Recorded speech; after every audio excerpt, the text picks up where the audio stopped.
Breakout candidates, who returns to form, and who regresses. We discuss on today's episode of Locked on Wild.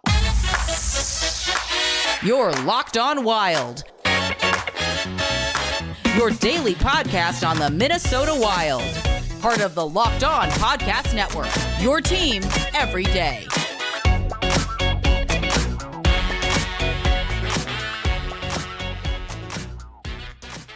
Back at it for yet another episode of Locked on Wild, your daily Minnesota Wild podcast, part of the Locked On Podcast Network, your team every day.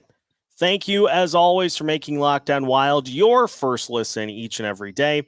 If you are a first-time listener to Locked on Wild, we're glad to have you along. Make sure you subscribe on your favorite podcast platforms so you don't miss out on any new episodes throughout the course of the week. Today's episode is brought to you by FanDuel Sportsbook, official sportsbook of Locked On.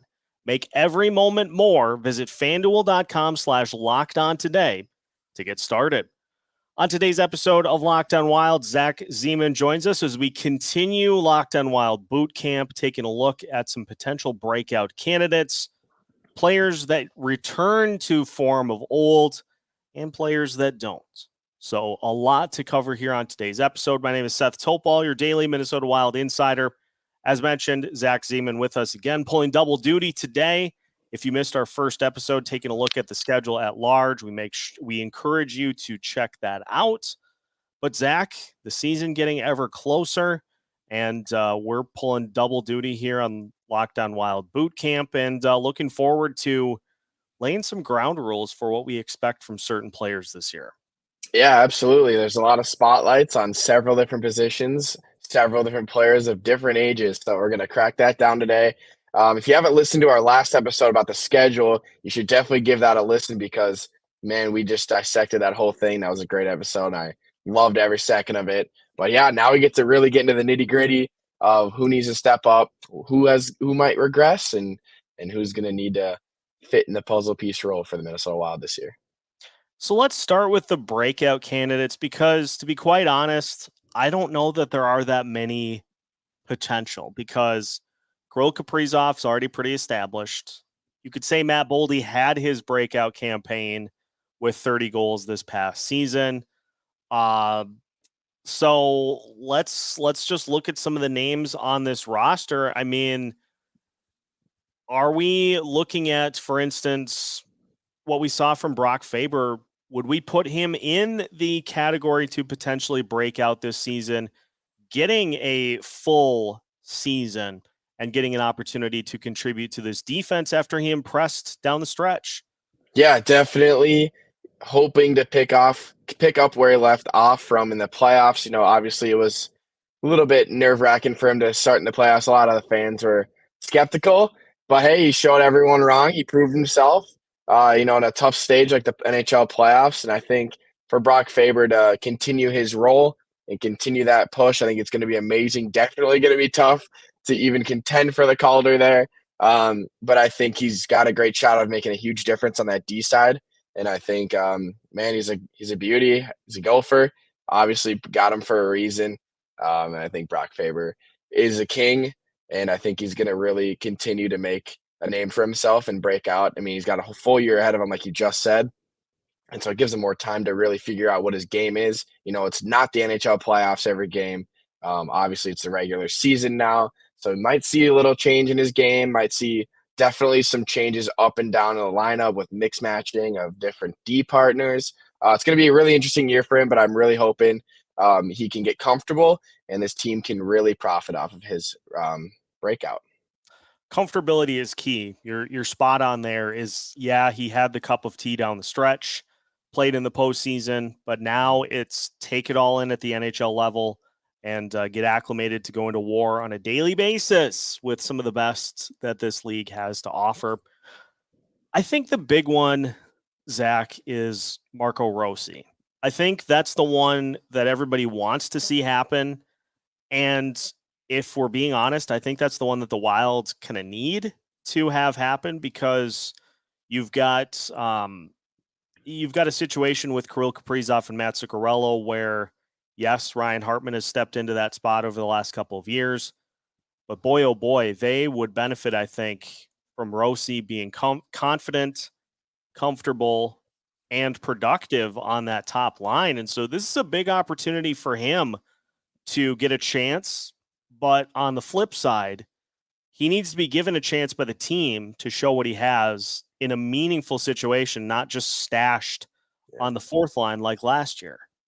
Yeah, absolutely. I feel like if you're a Wild fan right now, the one word about Marco Rossi is finally. I mean, I feel like this whole fan base has been riding with him ever since he's been drafted. They've been keeping tabs on him in Iowa and how he's been progressing in the minors.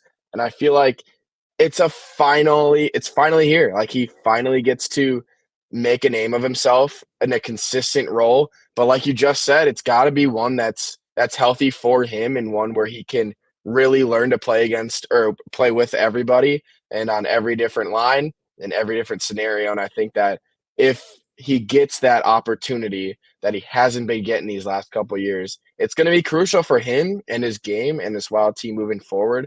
But if he finds that spot in the lineup, man, that's going to be such a sigh of relief for him, for the fan base, and for the organization that's been dealing with, not dealing with him, but just keeping tabs on him and trying to give him the best opening in this roster.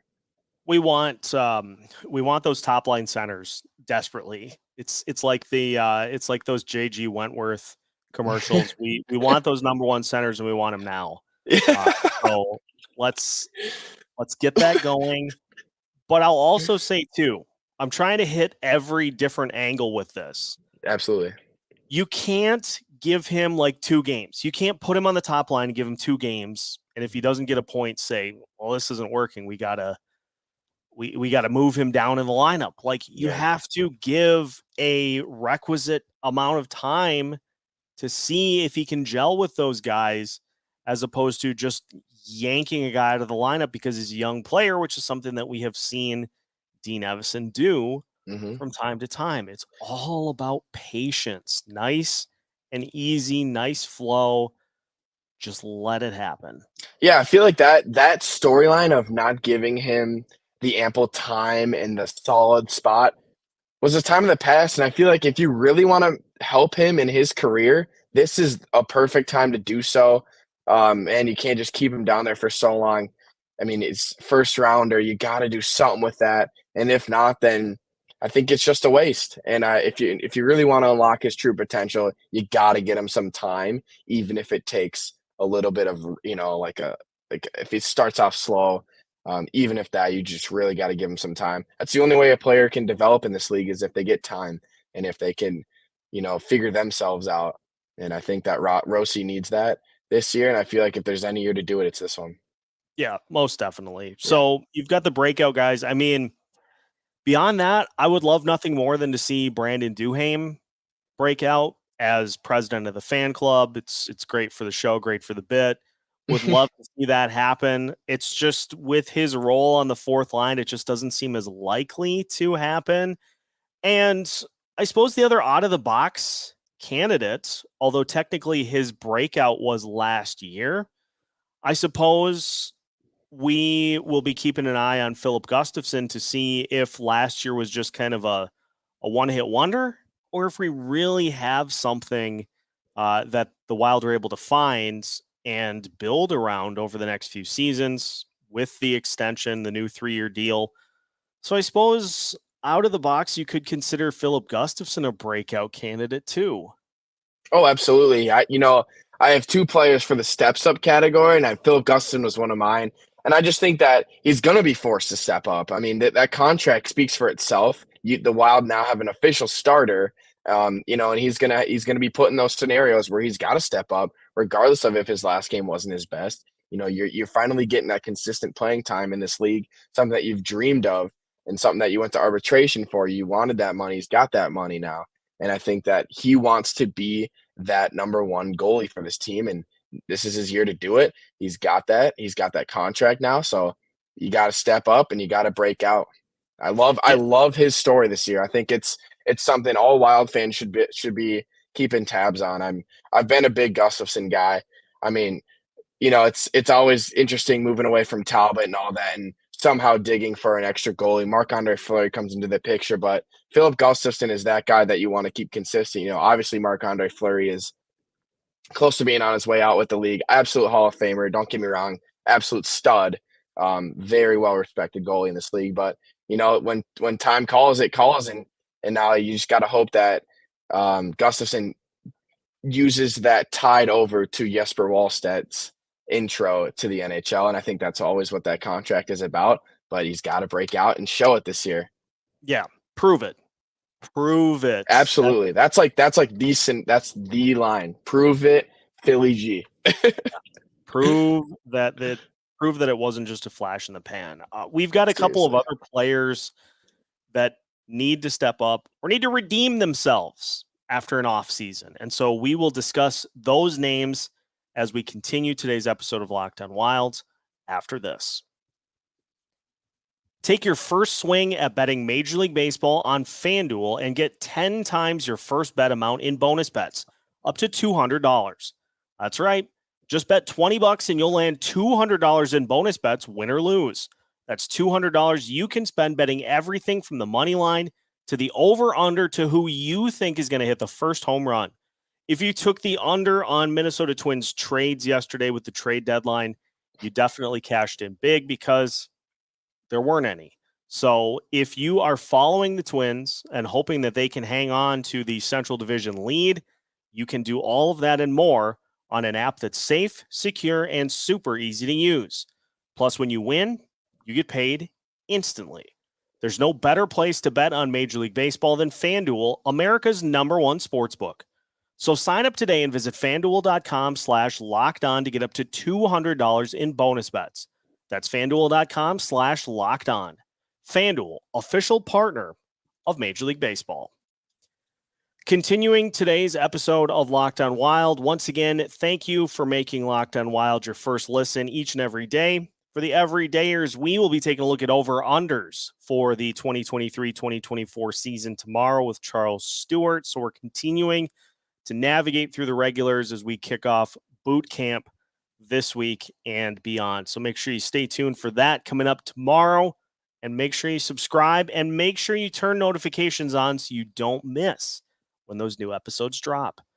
Seth Topal joined by Zach Zeman today. And Zach, let's move our attention to players that need to step up, players that need to redeem themselves for rough seasons. And so let's look at three players in particular: Marcus Foligno, Ryan Hartman, and Mats Zuccarello. Now, Zuccarello still had a pretty productive season, 67 points, but he really tailed off at the end of the season without Kirill Kaprizov. He started to lose production. He talked about it after the season was over, that he was having some confidence issues. And so considering the penalty spree that we saw Ryan Hartman on to start the season, and Marcus Foligno looking a year older, which of those three players do you think has the best chance to get back to their form of 2 years ago? Maybe not get to that same level of production, but to at least get back towards that level. Just judging off the last couple games this team has had, I'm going into last year's playoffs, I feel like Zuccarello was nowhere to be found. That's a crucial player that you need in your lineup. Him and Kaprizov just always rally off each other, but Zuccarello was just a ghost. And, quite frankly, I think he's the guy that this team really needs the most to step up. We saw about how much of a factor it was when he wasn't producing, and Dallas just completely ran us over. It's a huge puzzle piece that wasn't there. And I think if he's there and if he's clicking, Zuccarello has the chance to turn this team around and to bring this team up. I think he's a huge piece. And if he's not playing, then it's not good. If we're ranking them, I put Foligno third because I think what we saw from him 2 years ago, the 23 goals, I think that was an aberration.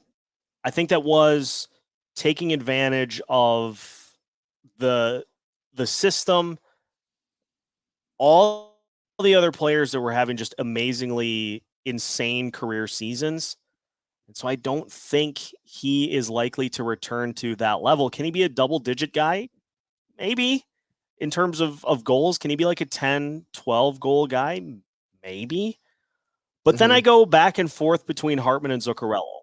I think Zuccarello having Kaprizov back for hopefully the full season will help him substantially. Those two feed off each other, as you alluded to, and they've got great chemistry.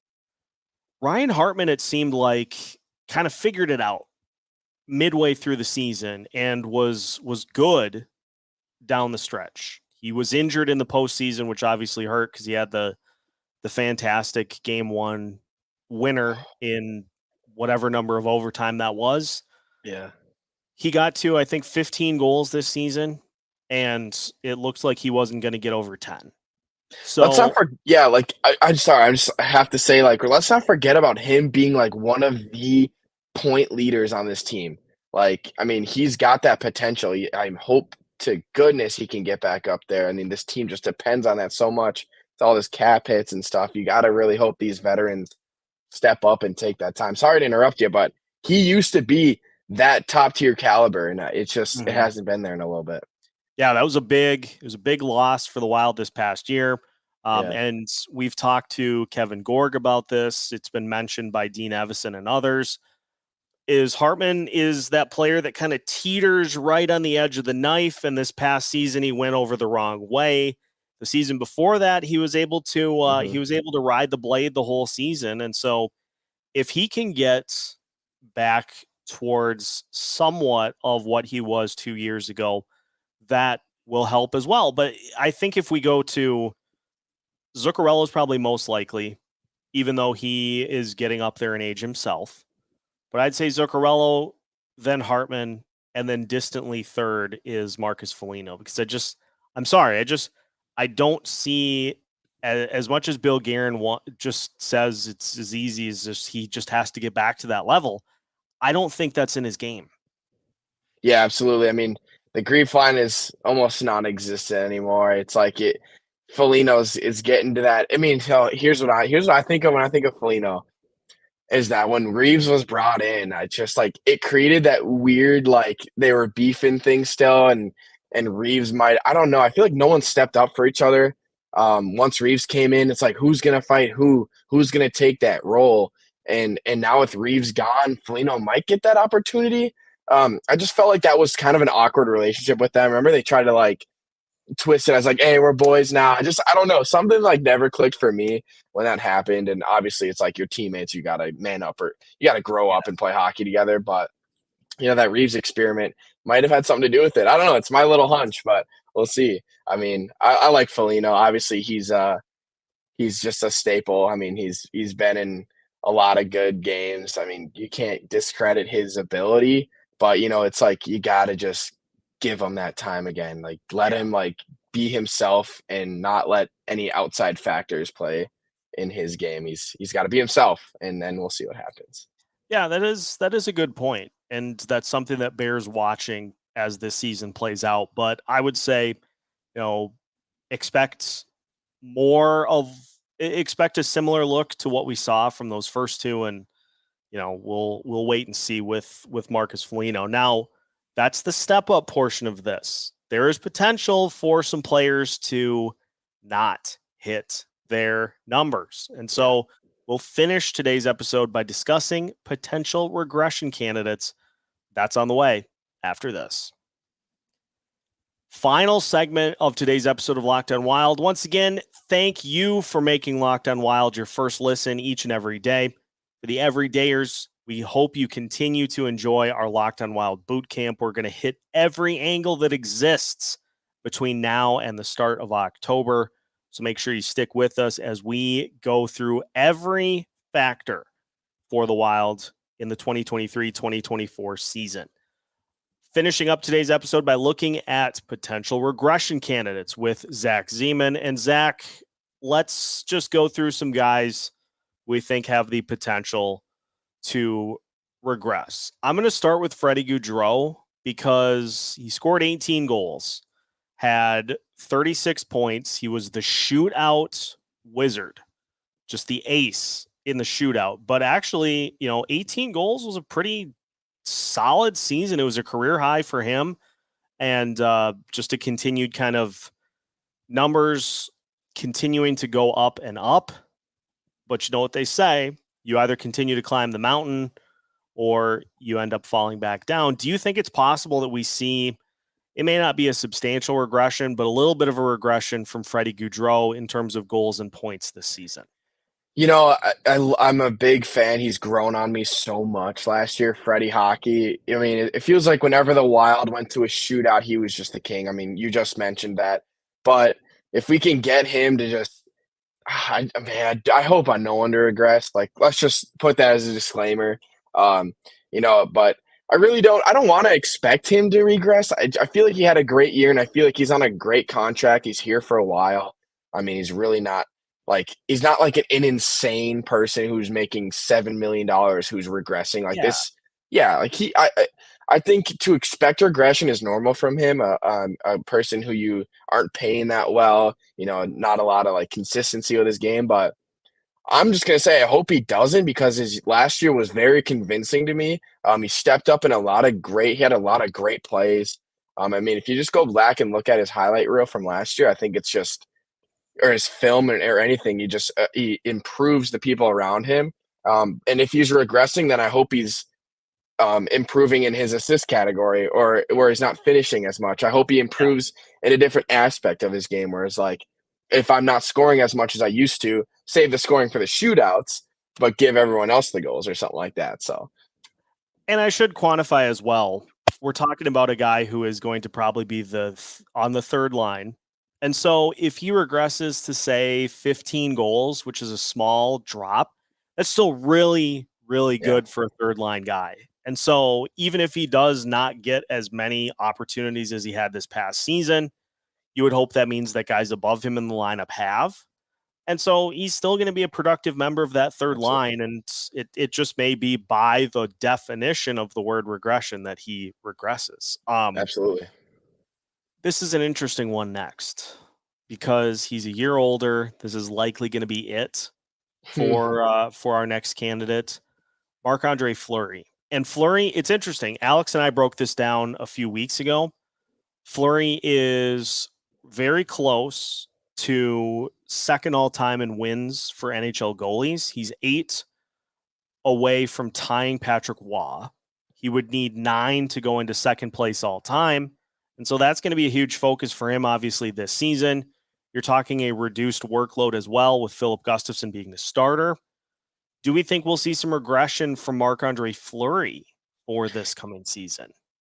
I feel like that's what the team believes, and it's like, just don't get me wrong. I mean, you have an old goalie who's been in this league forever. It's like you specifically went out and signed a starting goalie to cover that burden of a potential regressing of Marc-Andre Fleury. But let's just go back 2 years ago, playoffs, Blues, where they made the wrong decision in starting him first, and last year in Dallas, they did not start him. And so it's like they're slowly figuring out who Fleury is and what Fleury's needs are. And clearly they found that he's a great backup. And I think a regression is it's such an interesting word, where it's if people aren't getting enough time to prove themselves, where they're not consistently starting, then what does regression mean? But I think Fleury, let's just say I hope I don't know how to say this, because it's if you're not starting, then every loss that you have hurts a lot. But if you're not starting and you're winning, then you're going to break out. This is greater than any expectation the Wild had. So it's I'm expecting a regression. I'm expecting more losses than average. I think that's what the team thinks moving forward. But then again, he's a backup, so I don't think it's as big as a deal as people think it is. So that's just my thoughts. You took the hook that I threw out there and you grabbed it perfectly. Yeah. That's exactly the point that I was trying to convey, is that the Wild are guarding against Fleury regression by limiting his starts, not having him be a 50-start guy. If he's a 35-start guy, then he's probably going to be more fresh, not going to have as many of those Yikes starts back to back. And so the Wild are hoping that less Fleury at this age is still good.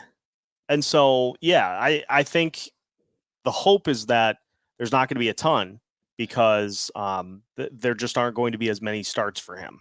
Yeah, I also am like interested to see how much Fleury influences Gustafsson off ice. I feel like having Fleury on the bench when you're grabbing water at a timeout or a TV timeout, you're always going to Fleury. This isn't like some random backup who's not Marc-Andre Fleury. Let's remember Fleury is a future Hall of Famer.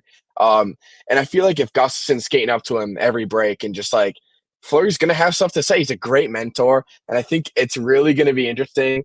All of the off-ice stuff in that goalie room. I think there's a lot of good potential for Gustafsson here. I think he knows that as well, and I'm excited to see this goalie tandem work in different ways that are off camera. Yeah, and we're we'll acknowledge Gustafsson because he had the year that kind of came out of nowhere, and so there's potential that the numbers drop a little bit. With more starts, but there also is potential that he takes it and runs with it. Mm-hmm. So we're going to put him in that category with Kaprizov, with Boldy, with Eriksson Ek as those guys that just continue to kind of just keep going up the top of the mountain. Absolutely. And so we'll deal with that if we need to as the season rolls on. That game one of last year's playoffs, I mean, electric. Everyone stood up, but man, Gustafsson, hello, I'm here. Yeah, I mean, it's going to be a great year. It's going to be really interesting.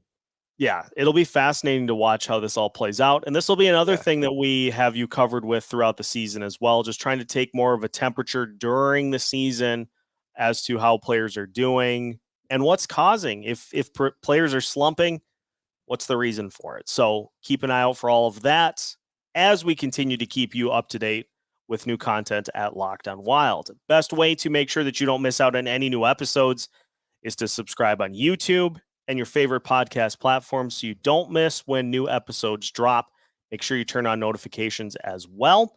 And we will continue to keep you rolling through the offseason with Locked On Wild Boot Camp and other content as well. We have new episodes every Monday through Friday as part of the Locked On Podcast Network.